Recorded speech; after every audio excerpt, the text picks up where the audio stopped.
What's up everybody, it's La Muerte Blanca and we're back with another explained video where we speedrun the retelling of complicated game stories with plenty of jokes along the way. This time we're discussing part 2 of Final Fantasy VII's trilogy with Final Fantasy VII Rebirth. If you're one of those that can't spare the 25 plus hours needed to play it, don't worry, I got you.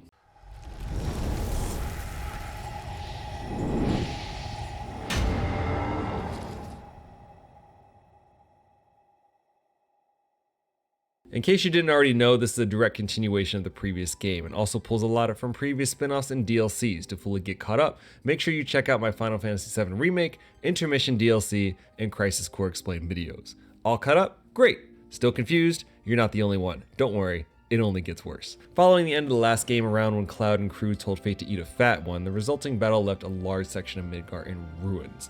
Not in ruins is Zack. Without the Whispers to see his death through like in Crisis Core, he is now carrying Weekend at Bernie's Cloud back to the city.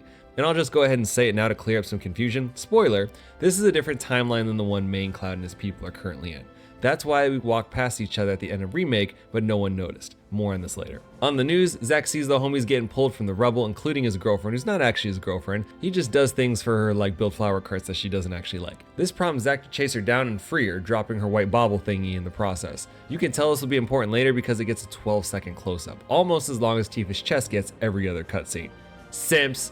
Switching back to Cloud and his people in their timeline, Cloud spends the entire first chapter telling the story of Sephiroth's corruption. This story is very similar to Crisis Core with some key differences. To recap, Zack's not there. Instead, Cloud is already a soldier and is obsessed with squats. Sephiroth is a good guy war hero, and they go to Cloud's hometown to investigate its Mako reactor. Cowgirl Tifa is their guide, Cloud does more unnecessary squatting, they lose a trooper after the bridge gives out, and we learn materia orbs are knowledge of the ancients, stewards of the planet that are also called the Cetra. That knowledge is how people are able to use Mako and magical powers. In the reactor, they discover Hojo's messed up experiments. Sephiroth sees Jenova like, "Mom?" Realizes he was a test tube baby and has an existential crisis. Like when little Johnny learns he was adopted, Sephiroth throws a tantrum and locks himself in his room to research his origin. Sephiroth learned Jenova is a 2,000-year-old ancient, and when Shinra excavated her, started experiments in order to resurrect these long-lost people, including the creation of Sephiroth. Unlike Johnny, who probably moved on with his life, Sephiroth snaps, goes after his quote-unquote mother, and burns down Cloud's hometown, killing anyone in his way, including Cloud's mom, Tifa's dad, and damn! He even slices Tifa? Dude! As a self-realized ancient and self-proclaimed chosen one, Sephiroth plans to reclaim what is his by right, the world and the fabled promised land hallowed in ancient lore. He also wants revenge on all the humans that have been destroying the planet through Mako siphoning. Imagine if Captain America found a fossil, learned it was his mom, and he's directly related to the planet. Then he gets really pissed off about global warming and wants to kill everyone to create his ideal world, Planetina style. Yeah, that's Sephiroth. However, there's a major flaw in Sephiroth's reasoning. Again, I mentioned this early to clear up potential confusion. Sephiroth's not an ancient. Jenova's not even an ancient. What? Roughly 2,000 years ago, Jenova was an alien that arrived on the planet and started killing everything, but was locked away by the Cetra. When Shinra found it, they mistakenly thought it was an ancient, did all their experiments, including Sephiroth, and when he read the literature, assumed the research reports were true, which they weren't. Sephiroth's an alien, and so are all the other creatures that have Jenova souls in them. Cloud's pissed that his village was massacred, Sephiroth now has a god complex, they're about to throw swords until Cloud can't remember the rest of the story. Back to the present, Tifa mentions to Aerith Cloud wasn't there 5 years ago. Sorry, what? And Cloud's migraine-inducing visions continue to get worse. This one is Sephiroth making Cloud question if Tifa is real. Didn't Sephiroth kill her? He confronts her, she's all like, "Are you saying I'm an imposter? Look at this! Hey, yo!" And she lifts her shirt to show him her scar. Don't get too excited, boys, the game's only rated T. She explains someone found her and brought her to a doctor to perform life-saving surgery after Sephiroth was done with her. She questions where he's been the last 5 years and his brain starts to short circuit, so I guess we'll never know. Unless of course you've seen my other explain videos. The next day, Cloud's chilling with Aerith until out of nowhere Shinra drops in looking for them. Their innkeeper, or Yakuza's Kashiwagi, sneaks them out of town, and hippie Tommy Lee Jones offers them giant chickens to help cross the swamplands. One of which has the same haircut as Cloud. Speaking of, what's with the spiked hair and why is this a trope of all things? It's everywhere. As they cross the swamp, they get attacked by this big ass ramhorn fire breathing snake, beat its ass, and then it drags Cloud to the bottom of the swamp. It's quiet for a boy. And then Sephiroth materializes out of nowhere, tells Slytherin to sit his ass down and yeets it into a tree. Dead. Somehow Cloud wakes up okay and figures the Zombie Road homies are heading for Sephiroth, so they decide to follow. Quick reminder, the road guys are ex-Shinra soldiers suffering from cellular degradation and Mako poisoning. This leads them to an abandoned mine, where Black Mega Man asks Cloud to go first, who agrees for 2,000. A recurring detail that makes me think Final Fantasy is inspired by South Park. And the martyr bent down and said, I need about 350. In the mines, they run into the Turks, who are also tracking the robe dudes. Mulatto Agent 47, aka Rude, still thinks he's cool as fuck wearing sunglasses in dark places. But they've since recruited this young bratty chick who can't seem to shut the hell up. Her name's Elena, and gets her cocky ass beat by the homies until the Man of Culture, Song, distracts them while she hacky sacks a grenade into Cloud's face. Scarmander deflects it with his Sonic Ball, but the explosion sends the crew deeper into the cave. Shout out to Bear for challenging stereotypes, and when the group gets stuck, he offers to help for about 350. Eventually they make it out of the mine, Yoink. and follow the robes to a fishing village that's been struggling since Shimmer decided to build a base on top of it. As they explore the village, someone starts yelling for help, and Cloud finds Yuffie? Homegirl's the trained ninja and self-proclaimed greatest materia hunter of all time. Why is she tripping over a half-baked Gyarados? With the help of Ichi's dolphin, Chef Cloud serves up sashimi, and they save Yuffie, who recognizes the crew as Avalanche and offers the team up for a job: the assassination of Shimmer's new president, Rufus Shinra. Just above the village, Shimmer plans to hold his inauguration parade, and that's when Yuffie plans to do it. But how are they going to get close to him? Meanwhile, on the base, Rufus arrives with his dog, the demonic version of Chico from Next Friday, and his second-in-command, Heidegger, or Taller Wario. Later, this dude rocking the black robe pulls up and introduces himself as Colonel Glenn Lodbrok from Wu-Tai. Strange, because Rufus thought he killed this guy. Lodbrok wants to ensure Rufus will continue his father's arrangement, as these colluding nations plan to reignite their war, which will somehow, according to Lodbrok, save the planet. Back to Avalanche, even though Yuffie's trying to kill Rufus, the crew just wants answers because they're getting mixed messages from the Turks and Mullet McGee here. In order to get close to him, they decide to go undercover as troopers and somehow win the drill competition. Seems improbable, at least until Aerith and Tifa magically learn how to rifle spin, like that kid who's been shaving his head since freshman year, with the dad that has PTSD. Also, how the hell has no one noticed Cloud's giant-ass sword? You know, the same giant sword that only soldiers typically carry? No? Just me? As Cloud is rounding up his unit of rocket sock robots and crashing Agent 47's favorite bar, Rufus decides to shoot off the base's cannon for his inauguration, a violation of the Wu-Tai ceasefire and willful act of aggression. Collusion! Cloud's unit wins the commendation, but when they approach Rufus, he straight up calls them out. Lucky for them, Rufus is more concerned with Sephiroth and can't be bothered chasing terrorists. He offers to let them go free and encourages Cloud to continue following the Black Robes, at least until Yuffie's dumbass tries to kill Rufus. Well, so much for that. Deals off, and Shinra hates Avalanche again. The entire chapter just became filler. As they attempt to escape, Cloud rematches and beats down Soldier Joe Dirt from the last game, who absolutely refuses to give up this made-up rivalry. What am I gonna do, quit? That's not an option. You gotta keep on keeping on. He's like Gary or Blue or whatever the hell you name this guy. Fuck off. We all know Professor Oak doesn't love you, and battling us a million times won't change that. After all that, they stow away on a ship headed for a resort island, Costa del Sol. On the ship, Scarmander's pretending to be people and hitting the Michael Jackson so he can play a card game. Because the haircut trope is real, Cloud hits us with the It's time to do it! And when he wins, gets nothing significant to the actual story. I just thought I'd add some unnecessary filler the same way Square Enix loves to. That night, the ship gets attacked by fiends that, oh shit, can absorb the rogue dudes? This of course piques the interest of Hojo's twisted ass who wants to perform more experiments. Imagine Professor Oak was a demented psychopath with an unhealthy Beatles obsession.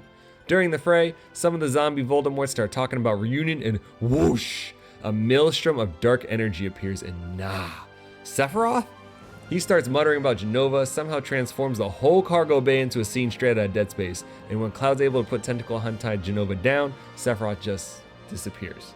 The next day, the homies arrive at Costa del Sol, where they partake in more filler because you can't go to the beach without a bathing suit. More importantly, Aerith's materia is empty? Red reminds us materia is infused with precious knowledge and memories. The Whispers really took that away from Aerith. But we can't ponder the significance of what is likely important information, we have to do more filler. At least all you Sims get rewarded with one of Costa del Sol's nicest views. Shout out to fan service. As Cloud's doing his best not to blow his load, Hojo rolls up. His slimy ass is here for test subject and forces fiends to merge with the robed homies so he can capture them. All hell breaks loose, and while Cloud is fighting a Zoid with an umbrella, Yuffie hits the Naruto Shadow Clone Substitution Jutsu combo to blow it to hell. Unfortunately, Hojo gets away. Yuffie officially joins the crew as the group continues to track down the Black Robes. Meanwhile, Shinra is discussing Mako spikes in the reactors. Large creatures with massive materia orbs have appeared serving the planetary guardians. Basically, they show up when the world is truly fucked. However, we know Shinra is a bunch of asshole once-lers who don't believe in Mako-induced global warming, so instead, listening to the metaphorical Lorax, I speak for the trees. they see this as an opportunity to harvest even greater materia. Back to Zack, he brings Aerith and Cloud to Aerith's place, her white materia is displayed again, and the game's northern lights means the world is coming to an end. Cloud and crew follow the robes to the Mako reactor where they see the Guardian firsthand, and Yuffie offers her take on the Shinra-Wutai war. Shinra came in, destroyed everything, and Wutai's old heads agreed to a ceasefire while everyone else was pissed that they pussied out. Then Lodbrok's team shows up. 3 ex-soldiers ready to stick it to their former employer. Them, along with Viceroy Saruf, sparked the Wutai Revolution and instilled the current interim government, which will be officially decided following the war. Further along the trail, the bridge is out, so instead of simply waiting or figuring out how to cross, the rogue dudes just jump off like they're South Park cows. They lower the bridge and arrive in Barrett's hometown, where no one likes him. Everyone except Doc Sheeran, Barrett's old friend and that guy who saved Tifa's life after Sephiroth sliced her. Tifa pulls up on Doc like, "Do you remember me?" Tifa, let's be real, no one could ever forget those. I mean, you. As they catch up with Sheeran, they learn the robes are going to the Gold Saucer. Imagine Disney World on crack. On the way, we learn everyone here hates Mr. T because 6 years ago, he was one of the ones that wanted his town to get a Mako reactor. Huh? This Barrett? Blinded by false promises and Scarlet's, necklace, Barrett's homie Dyne was the only one that opposed the plan, so it went through. 2 years later, the reactor exploded, decimating the village only to have Shinra then fly in and massacre whoever was left to cover up their story. Assholes. Barrett is drowning in guilt and feels responsible for putting his village on this path. His story is also the reason he's a radical who wants to blow up corporate dystopia and save the planet. They get to the Gold Saucer, and as expected, it's the most Disney shit I've ever seen in the most Japanese way possible. At least until the Yes Dance guy awkwardly crashes this High School Musical. Because this couldn't get any weirder, the offspring of Dudley and Zangief joins the dance, but his version of dancing is hitting Johnny Bravo poses. Check the pants. Dudgeef hears Dio, the park's director, and challenges Cloud to a duel like they're about to throw hands, but instead, they play Wii boxing. What? Don't be fooled though, the game goes hard, especially for that guy in the crowd yelling, "Grab his dick and twist it!" Cloud's still tripping balls because every time he sees a robe, Sephiroth mindfucks him, so he decides to get a room and get some sleep. On the way, he and Barrett run into King Felix the Cat, or Kate Sith.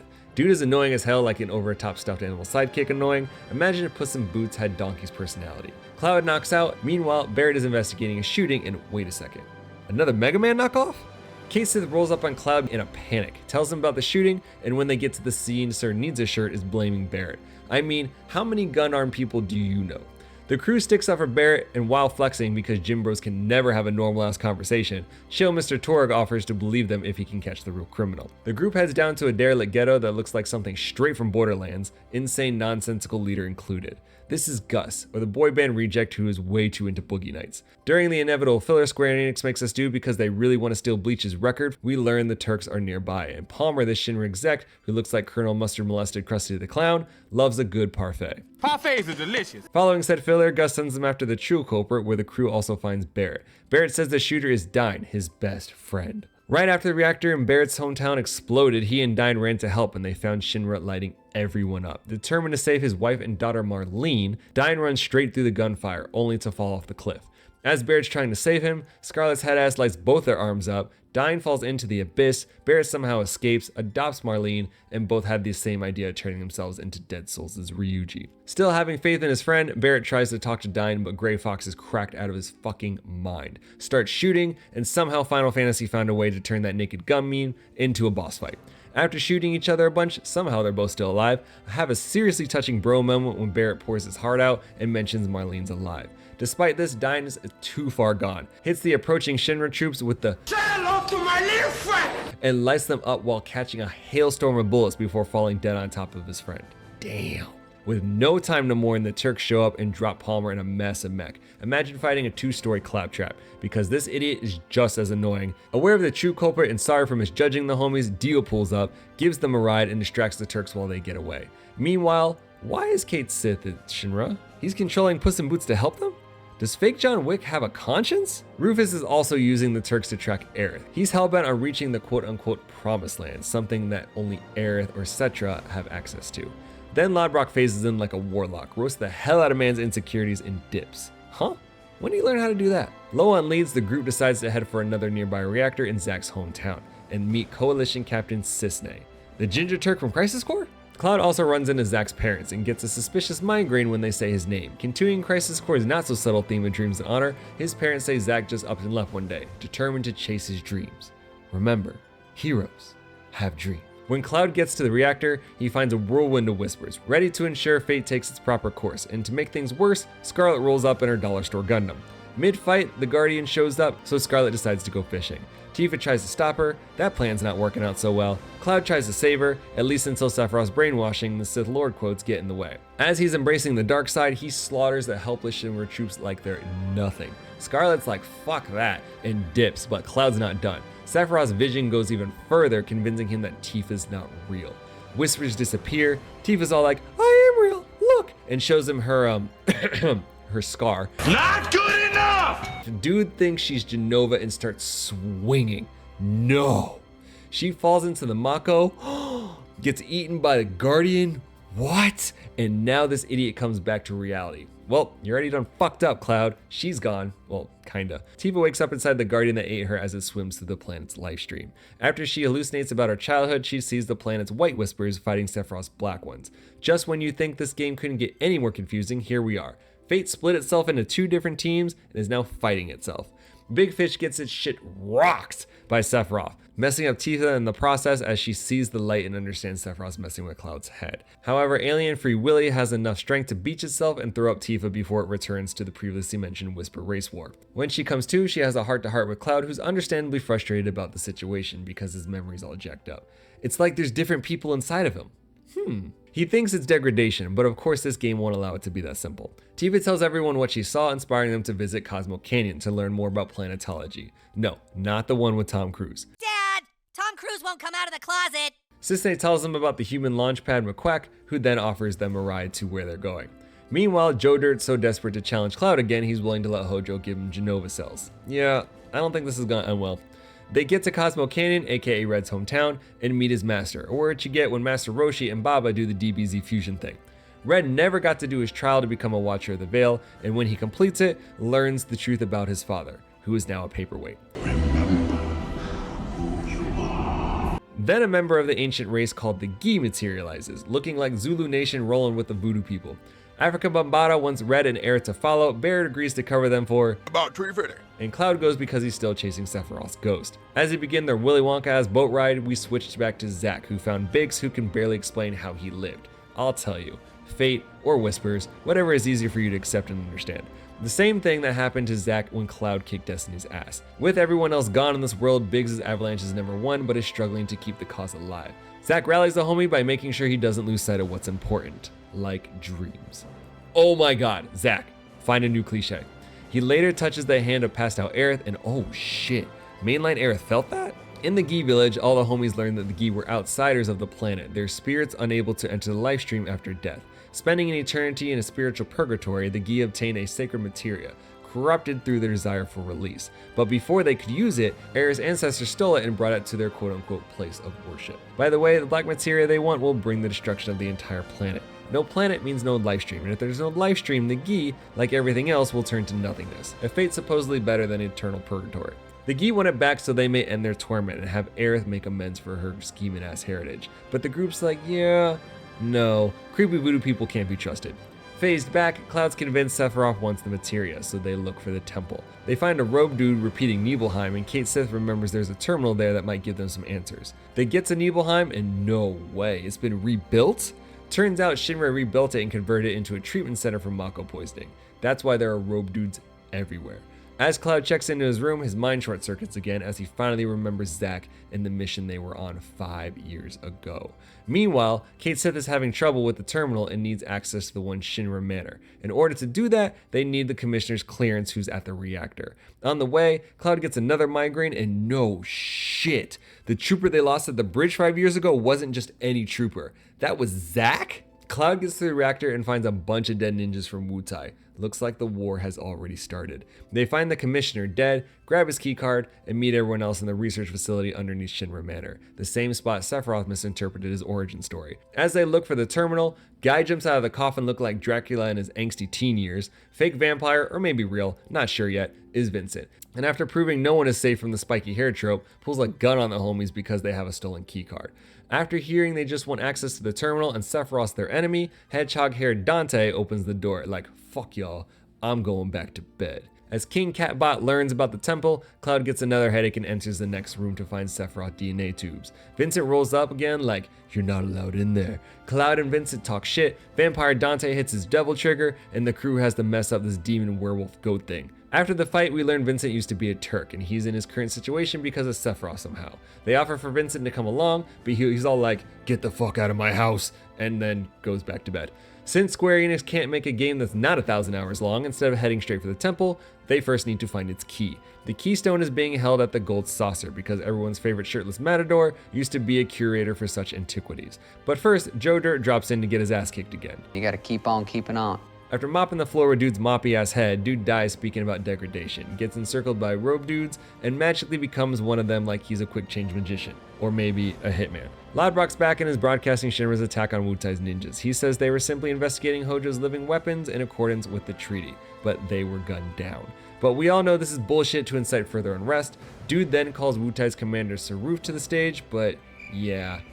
No. The group catches a flight to the saucer and are joined by Vincent because he has unfinished business with Sephiroth. They find Dio, who's jacked up from his fight with Rude and needs help defending the block. That slimy pervert from the first game, Don Corneo, is set tripping and challenged Dio for the rights to the saucer. If Cloud helps Dio defend his home, he will give them the keystone. Because fuck Corneo, they immediately agree. Cloud tries to get some rest, but wait, he sees Aerith in the other timeline?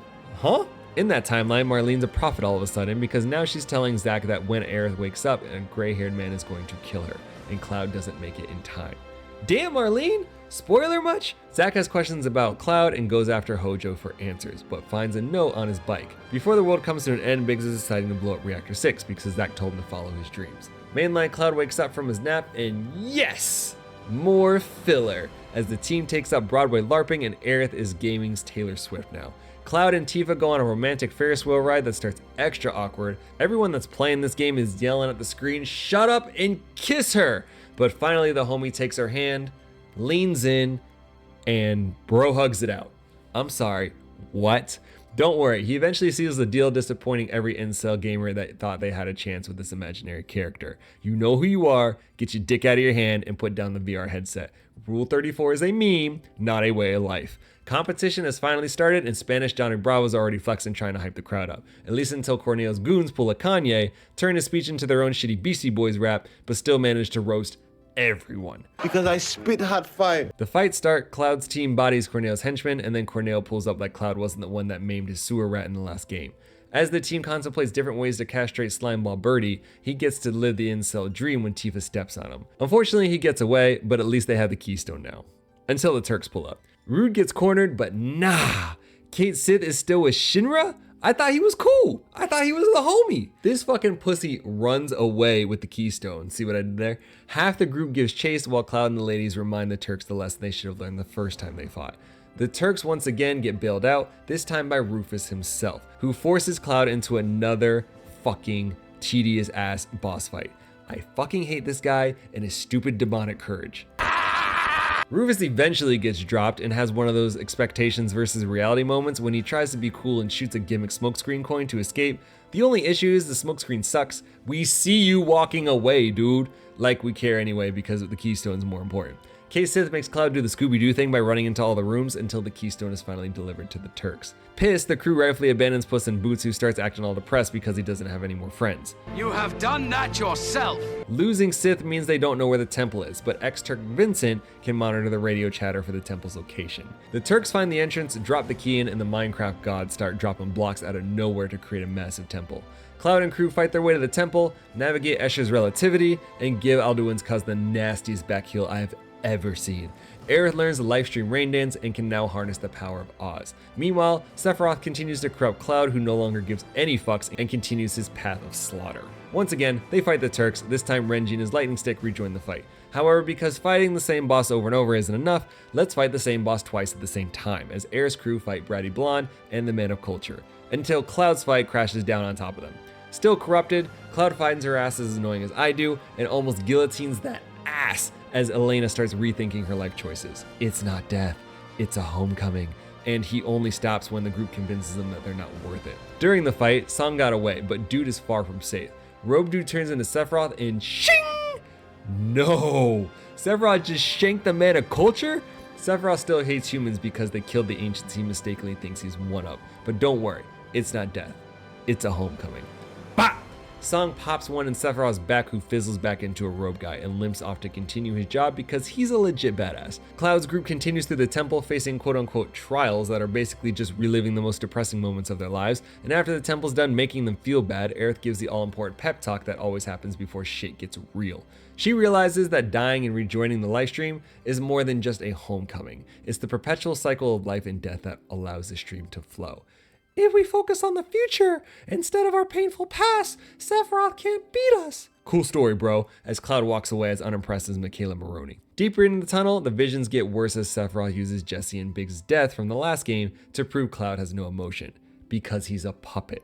Sephiroth's puppet. Sephiroth's been getting his Sith Lord on this entire game, but really pulls it out when he's in Cloud's ear like, "Let the hate flow through you." In another chamber, Aerith's newly awakened Planeteer Earth power activates the 4D Science Center movie, and we learn some stuff about the Cetra's history. Pay attention. 2,000 years ago, the alien Jenova showed up, and like a cancer, started to consume the planet. The Cetra fought back and won despite mass casualties. When those that belong to the planet die, as we've talked about before, they return to the livestream. Jenova, a foreign body, simply went into deep slumber.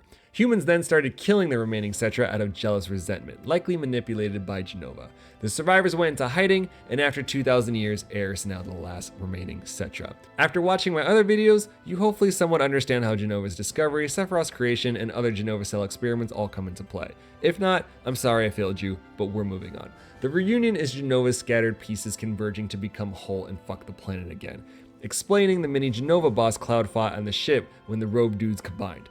As discussed earlier, when the Cetra defeated the Gi, they too couldn't enter the livestream, and their will for purgatory release created the black materia capable of summoning the destroyer of worlds that would erase all life. The Cetra stole and hid this materia to protect the planet. But wait, it gets even more confusing because Sephiroth really wants to own the multiverse. Huh?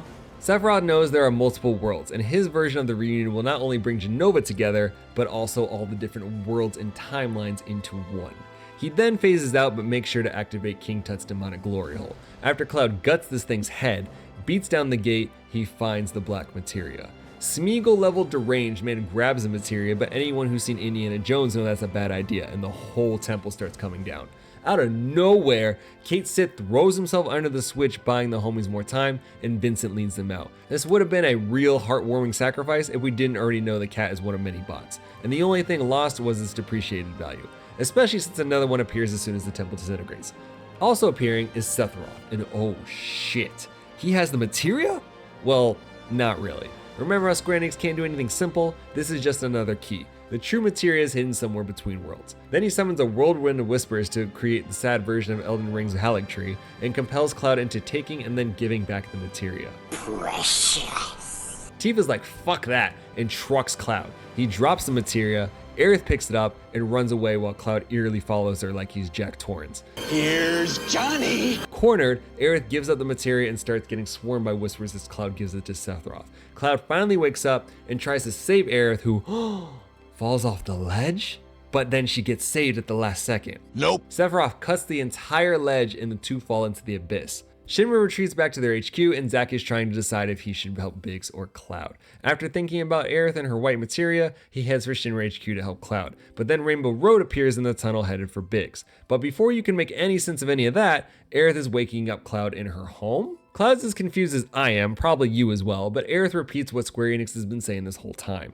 Just go with it. As she drags him along on what I assume to be a date right before the end of the world, Zack's continuing to go after Hojo in his world. Phase back, Sephiroth calls Aerith out for hiding in a world that's accepted its fate. Interesting. Phase again. Now Zack's talking to Biggs at the reactor. How many worlds are we hopping to? They have a feel-good moment where Zack's talking about taking back his life, but we can't analyze that now because BAM! Biggs gets rocked like we're explaining a Yakuza game. Troopers pull up and start blasting. Good thing Zack's immune to bullets while he's thinking about dreams and honor, and he runs away. Phase back, Cloud wants answers, but not until they get to Aerith's favorite spot. Phase again. Now Zack's trying to decide between Biggs and Aerith until Sephiroth rolls up, traps Zack in Whispers, and heads to the church he and Cloud fell through. Whispers drag Zack between worlds as he finally realizes Sephiroth's an asshole.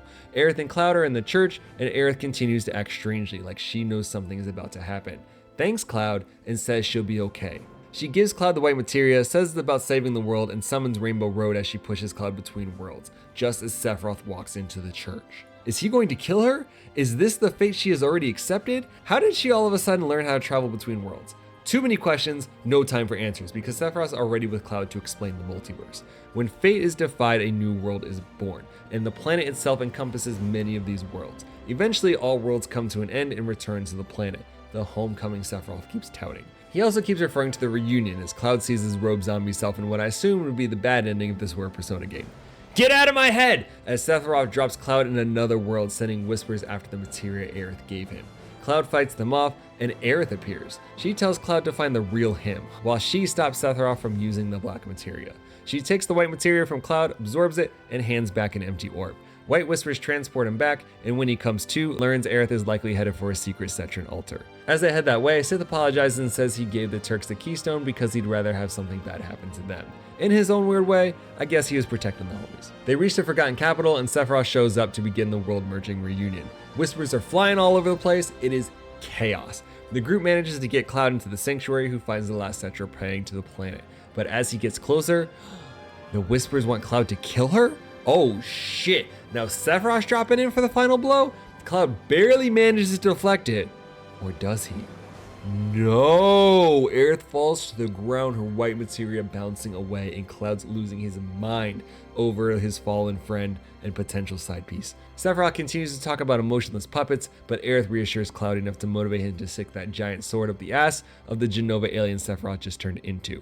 Despite turning into a butterfly of death, the cool falling teamwork scene is enough to piss it off and start another boss phase. Alien finally destroyed, whispers start swirling again, and we find Zack running through nowhere like he's Squidward. He eventually finds a frozen Cloud, and when he touches them, their worlds unite as they are both now fighting Sephiroth on the edge of creation. After giving another beating, Sephiroth splits their worlds again in a single slice and transforms into another boss to fight Cloud. Screw you and your god complex, catch this sword. Whispers start spewing. Sephiroth materializes in the world the rest of the crew is in, and now they're fighting. Hold up, which boss phase are we in? Who cares? Meanwhile, Zack ends up in the world Sephiroth sent him to, and guess who shows up? That's right, fake god Sephiroth. But Zack's not worried because he embraces his dreams and has honor. Wait. Cloud has dreams and honor too? Are they? No, they couldn't be. But hold up, how the hell are there multiple Sephiroths in all these worlds? How the hell does he keep phasing all over the place and in Cloud's head? Let me explain. Sephiroth is a single entity, but has multiple manifestations primarily due to his connection with Genova. Because he's the perfect Genova experiment, he can project those manifestations and other illusions through those that share Genova's cells. That's why Cloud kept seeing Sephiroth pop up on degraded rogue dudes. Like Genova, his influence permeates the livestream, allowing him to hop between worlds like Aerith now does. The three groups continue to fight and eventually take down Final Fantasy's version of the conjoined fetus lady. It's not a tumor. Fuck me, we are still not done. Sephiroth sends whispers which get blocked by white whispers. I thought she was dead. Aerith's spirit returned to the livestream and is somehow able to materialize to help Cloud beat down Sephiroth and hopefully end this game. After a long ass fight, Sephiroth takes a knee. Of course it's not over, but you'll have to wait till the next game to find out what happens to him. Aerith fades away as she transports Cloud back to his people. White whispers help Zack dodge the end of the world Sephiroth sent him to, and the group mourns Aerith's physical death, even though Cloud can see and talk to her spirit. Rufus is meeting with Lodbrok again, but Rufus is not falling for the BS anymore. This war is just a distraction from Sephiroth. Oh snap, he was right. Oh shit, Lodbrok is controlled by Sephiroth too? I mean, he does have one of those robes, but holy shit, the collusion runs deep. Pissed, Rufus unloads into Lodbrok. Like it matters though, because he was just another illusion. The planet's guardians continue to fight Sephiroth's whispers. Zack wakes up in another world, motivated to get back to Cloud. Robed guys are on the move again, and as the crew's preparing to continue their journey, Cloud has the black materia? He drops it into a sword, sees the end of the world's sky tear, but only he and Aerith can see it, because Barret has no clue what the fuck he's talking about. And Aerith is motivated to stop the planet-destroying meteor as the crew heads off to stop Sephiroth. And that's Final Fantasy VII Rebirth. I realized something. This entire shit show is Shinra's fault. If no one finds Genova, there's no Sephiroth. And we chillin'. Guess we'll have to see if they get theirs in part 3. If you enjoyed these videos, please be sure to like, subscribe, hit that notification bell, or don't. I'm not going to tell you how to live your life. Don't forget to let me know in the comments what other games you all want to see. We've already done a ton of other explained videos, so make sure you check the channel out for those as well. I'm Lamoy Blanca, and I'll catch you guys next time.